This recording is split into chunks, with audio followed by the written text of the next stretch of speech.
morning, good morning, good morning. Welcome to the latest edition of Chopping It Up with Ramel. No notes, straight from the throat. Well, hope everybody's weekend is off to a good start.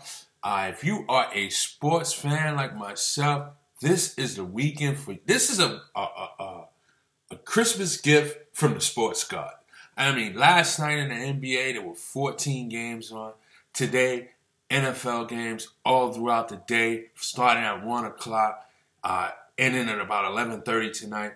Tomorrow morning you wake up, you got a 12 o'clock basketball game. Then you have the rematch of Cleveland and Golden State at 3:30. Then there's 3 more games on. And then not to mention there's 2 more NFL football games. And with purpose too. I mean, literally with purpose. So this is a great weekend. I hope everybody gets the opportunity to enjoy it. But I'm gonna get right to it, man. I apologize. I'm gonna get right to it. And what I want to speak on is that, as I mentioned yesterday, Greg the Guru, he was on to something as far as this being a spoilers weekend. And yes, I brought out the Jet hat to see if possibly it brings some kind of fortunes to the Jets today as they go and face the Patriots. Hopefully everything is well with Todd Bowles, as he was admitted in the hospital yesterday, the head coach of the Jets. But let's see if the weekend continue of this being spoilers weekend as Philly set it off against the Giants on Thursday night. And I personally believe that theme will continue. I really do. I don't think it's going to happen in every game, but in some major games today, you're going to see some spoilers. I really think Buffalo's going to hand it to Miami. I believe Carolina is going to beat Atlanta.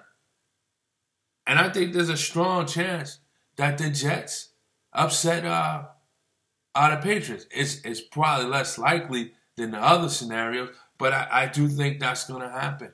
And I think that it's going to be a spoilers weekend. So for teams like Miami, teams like Atlanta, you guys better strap up. I really think that it's going to be a dogfight for you guys. I don't think those teams are just going to lay down, I should say, and allow you to do what you do just because they may not have a shot at the playoff. As I said it yesterday, you'd be surprised. Guys are playing for contract. Guys are playing for pride. Guys are playing for their fans. They may have incentives in their clauses, in their contract, incentive clauses in their contract. You never know. And then sometimes a division foe just don't like you. So it should be a fun-filled weekend. At the end of the day, we may have a clearer picture of some teams' playoff hopes. There's a lot of teams still active, or still alive, I should say, in the playoff. And then you have those who should make the playoff that are jockeying for position. So it should be a fun-filled afternoon. I say to everyone, enjoy it. I will be working today from 9 to 4, but as soon as I get up, I think I'm done with what I need to do. I'm going to get in front of the tube. This one should be an exciting evening. It sure should be. I'll tell you that. It should be fun. As far as my MVP, those things have not changed. It really hasn't. My rookie of the years hasn't changed. I still go with Dak and Elliott as co-rookie of the years. I still have Dak number 1 as MVP with Brady a close second. Derek Carr, he's coming along third. Matthew Stafford was in the top 5. I think him and Matt Ryan rounds out 4 and 5. So, and Aaron Rodgers he's like coming up from the rear. At one time, he wasn't in the rearview mirror, but he's on his way there. So, by the end of the weekend, we should get a clearer picture, especially with Matthew Stafford. Will he continue to fade with the poor performance he had against the Giants last week? And now he faces Dallas this week. It doesn't get any easier. Well, we'll see what happens. There's a lot to talk about, a lot to get to. Washington was upset last week by Philly. Will they be upset on the road again this week by an inferior team such as the Chicago Bears? I doubt it. I think Washington gets back to their winning ways. But you got to suit up. You got to play the games. Anything can happen, especially in a cold weather town like Chicago. Anything can happen. So we'll see what will happen. Remember, you got a good game with Baltimore and Pittsburgh coming on, and then you got Denver and Kansas City. Listen, you can't ask for two better division games right there with stuff on the line. You know, with playoffs on the line with both of those games, man. Both of those games, playoff is on the line. You cannot ask for anything better at this junction of the season. It's week 16, and five positions is really up for grab right now in the playoffs, in both AFC and NFC. Oh, man. I mean, let's see. Dallas is clinched. Seattle is clinched. So you got 4 playoff spots up for grabs in the NFC. Oakland clinched. And I believe New England clinched. So it's four in the NFC and the AFC that's up for grab. In week 16, week 16, that's great. That's what you're looking for. Meaningful games at this time of the season in the NFL. What can you ask for? What can you ask for? Can't ask for anything more than that. Like I said to you, there was 14. I'm going to move on to the NBA. There was 14 games yesterday, last night in the NBA. And none bigger than the OKC game against Boston on the road. And how many times have we talked about Westbrook on this show? I mean, by far, he's the MVP. Another 40-plus point game, 11 assists, and 11 rebounds to take on Boston, who have been hot with Isaiah Thomas, who's just been on a tear lately. Pound for pound, is he the best player in the NBA? Isaiah Thomas, pound for pound. Is he the best player in the NBA? Something to think about. He definitely gets consideration for me. He finished with 32, but Westbrook would not be denied as they pull off the 117-112 victory. Again, Westbrook, 40, I want to say it was 45 points, 11 rebounds, 11 assists. Just tremendous what this guy is doing. Just tremendous. I mean, he has 3 games this season of 40-plus points and 10-plus rebounds and 10-plus assists. The rest of the league has 0. I mean, what he is doing is phenomenal. And he's carrying his team by himself. I believe Oladipo is still injured. So, you know, I keep saying these assists that he has, it's very impressive because he's on a team that is so offensively challenged that is unbelievable. Unbelievable. All right? Portland. They get trounced at home by San Antonio. And what makes that worse is that DeMarcus Cousins goes into Minnesota. Nice young team. Zach LaVine with 40 points. DeMarcus Cousins, 32 points. They get the victory on the road. And is now a game ahead of the rest of the field in the 8th spot. This is just a tremendous story right here. Now, let me say this. I probably will be the first to say this. And I want y'all to think about this. But DeMarcus Cousins is in my top 5 for MVP. He's in my top 5 for MVP. Let me say something. We understand that this guy can be difficult. It can be challenging to try to coach him, try to manage him. Yes, I get that, and I understand that. No problem. I get that. Who has Sacramento in the playoffs this year? I don't know. I don't know if many people have their hands up right now. This guy's put up 55 points. Despite all the extras that come along with DeMarcus Cousins, this team is in 8th spot. Should we trade him? He's this. He's fine. Blows up with the ref. Blah, blah, blah, blah, blah, blah, blah, blah, blah, blah, blah, blah. All he does is play through it. All he does is play through it. And now Sacramento's an 8th seed in the West. You don't think that's MVP considerations? Well, I do. I do. I believe what is going on in Sacramento is atrocious. I don't think you trade DeMarcus Cousins. I think you get rid of management and you bring somebody in there that can surround some talent around this guy to help this guy elevate his game even higher and make a winner out of Sacramento.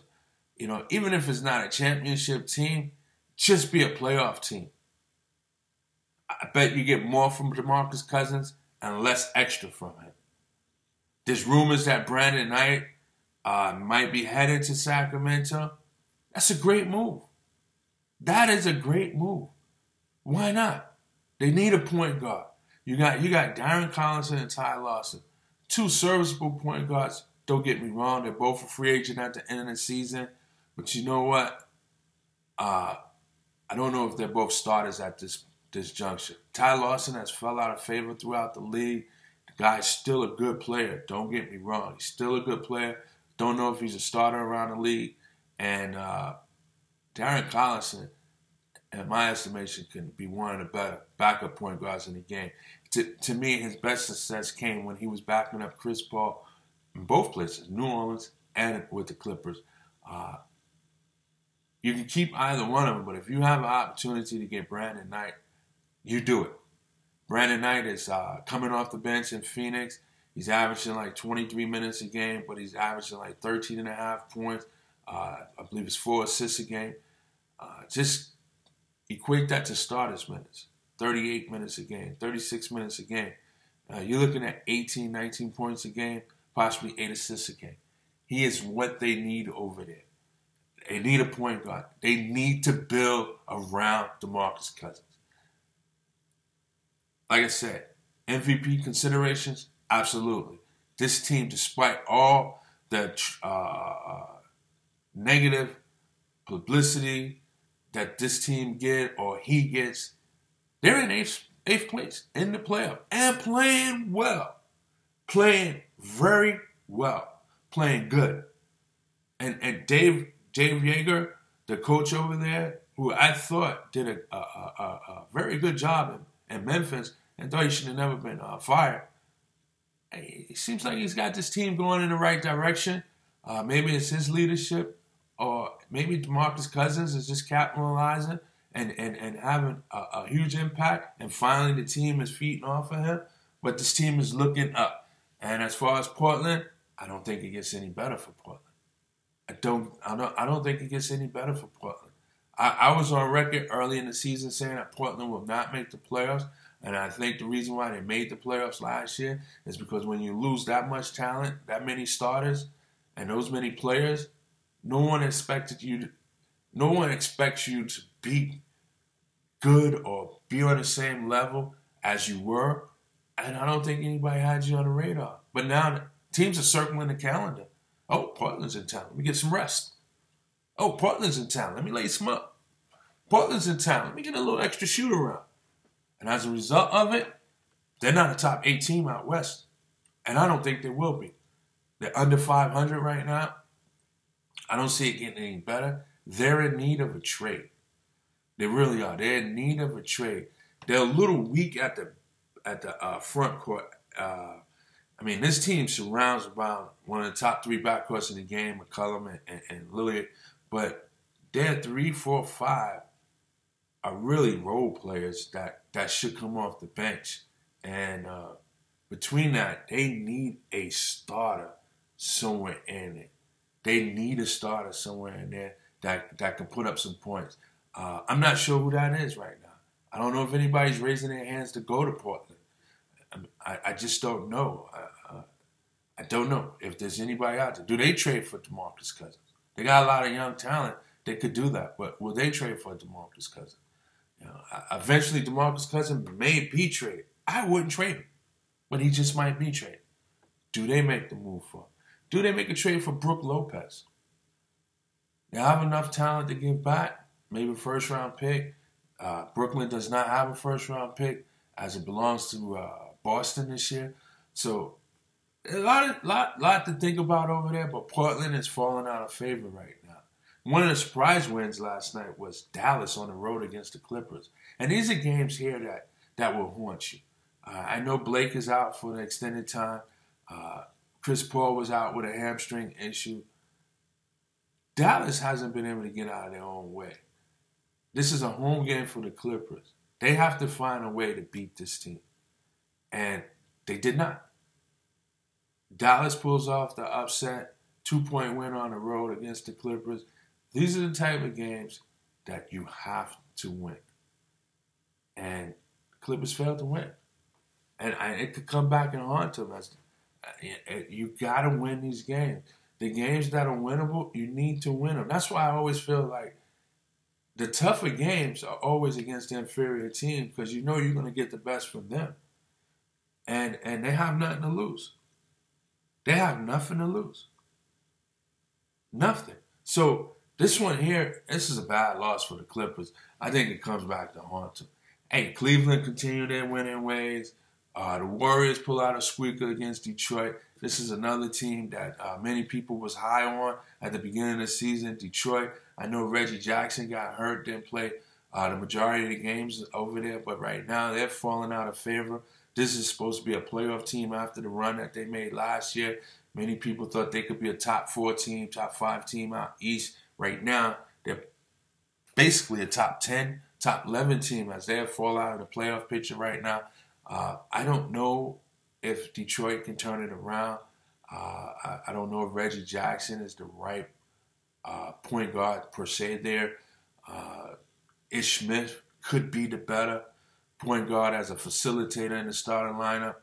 So Stan Van Gundy has some questions there. Will they be active at the trade deadline? That's something to look out for.